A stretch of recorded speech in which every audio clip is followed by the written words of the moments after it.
Last year, during the summer of plague and protest, I ran across an article written by a local radio host. Ken Pitman penned the words, quote, "Erasing history is what notorious conquerors did," outlining his issues with a push to remove statues from public places. In Pittman's case, he was defending a statue of Abraham Lincoln that had been standing in Boston, but had, at that time, been ordered removed by the mayor. Pittman writes a lot about different things in his article. A lot of them were things I either disagreed with or was perplexed by, and initially this video started as a takedown of what he had to say. However, I struck upon a more constructive idea. Ken Pitman writes, "History is not there for us to choose what we allow to be seen. It is there to tell the existing and those who will exist what happened, why it happened, and when."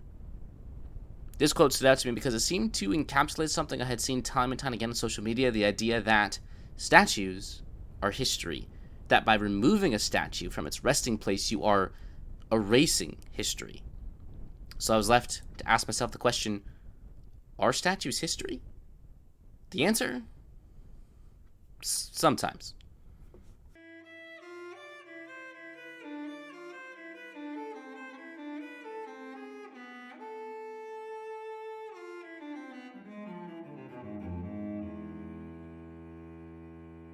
While the term iconoclasm normally relates to the destruction of religious or cultural artifacts, the idea has historical function to it.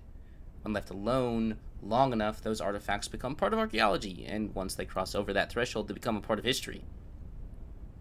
That means that there are a lot of historical statues, because they are old, irreplaceable, and full of culture or religious relevance. Statues of Buddha, the Virgin Mary, Jesus, Athena, Zeus, etc. You won't find statues of Muhammad because they're not allowed by tradition most of the time. The point is that there's a lot of ancient statues, and unfortunately, just as Ken Pitman points out, they've been destroyed.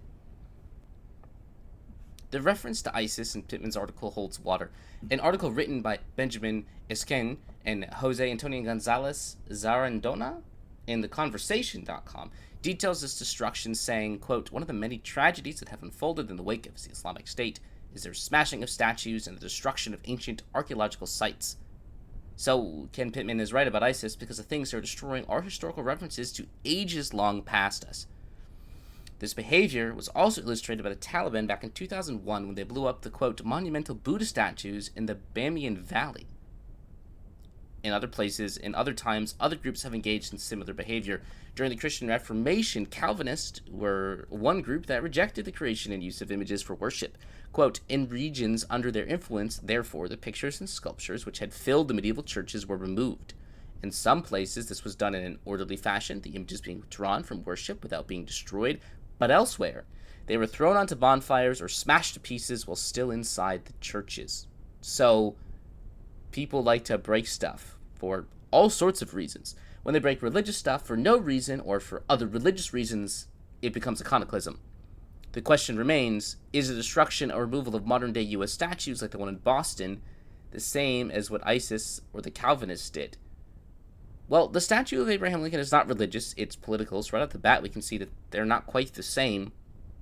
But I suppose that was not really Pittman's point, was it? It's a bit confusing because he draws reference to what ISIS and the Taliban did in the Middle East and draws a direct parallel to the destruction or removal of statues in the United States.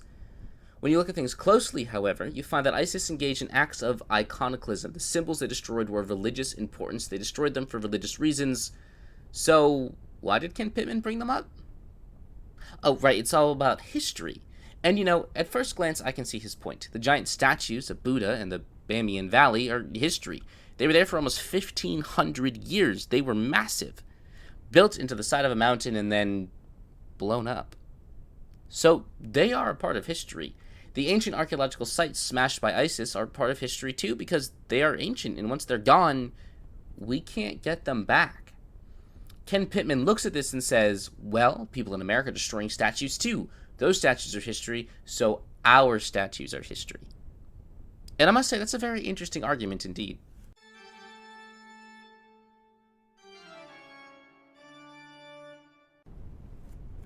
A false equivalence is described as an argument or claim in which two completely opposing arguments appear to be logically equivalent when in fact they are not. When Ken Pitman sees the destruction or removal of statues within America and remembers the destruction of statues or sites over in the Middle East, he connects them. Both have angry people removing, sometimes violently, statues they do not like. So, they must be the same. The Taliban and ISIS are destroying history when they do it, just as the conversation states in their title, so BLM protesters, along with others in America, must be doing the same. The problem is that no matter how similar they are not quite the same. The history and importance that comes from a lot of ancient statues is that they are ancient.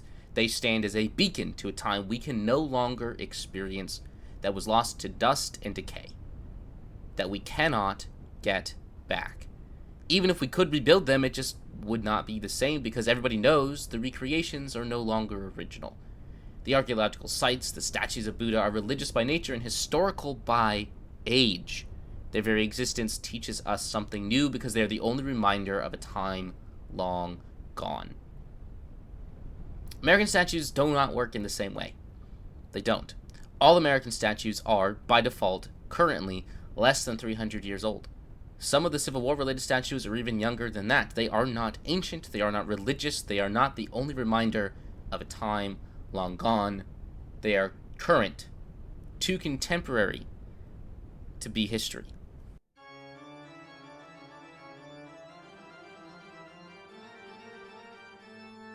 In his final paragraph, Pitman writes, quote, "History is never to be contoured or cleaned up." End quote. The idea is that by removing statues, we are hiding away or erasing something that should not be erased. But here's the thing. Statues do not have a set meaning they convey to everyone.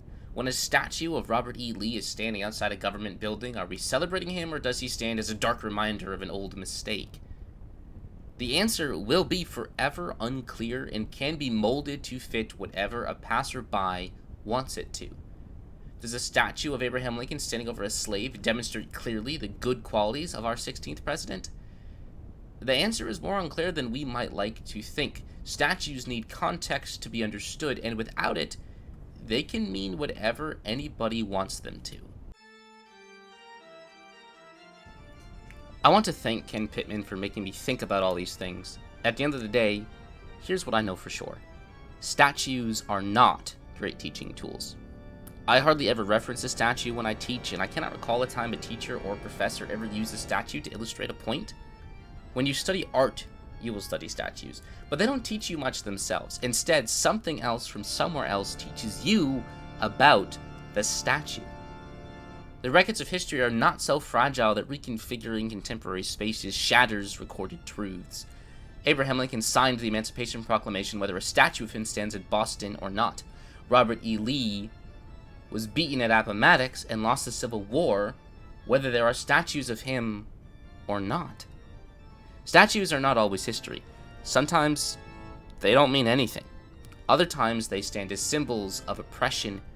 Even museums redo their exhibits from time to time. It's okay for America to redecorate. History isn't going anywhere.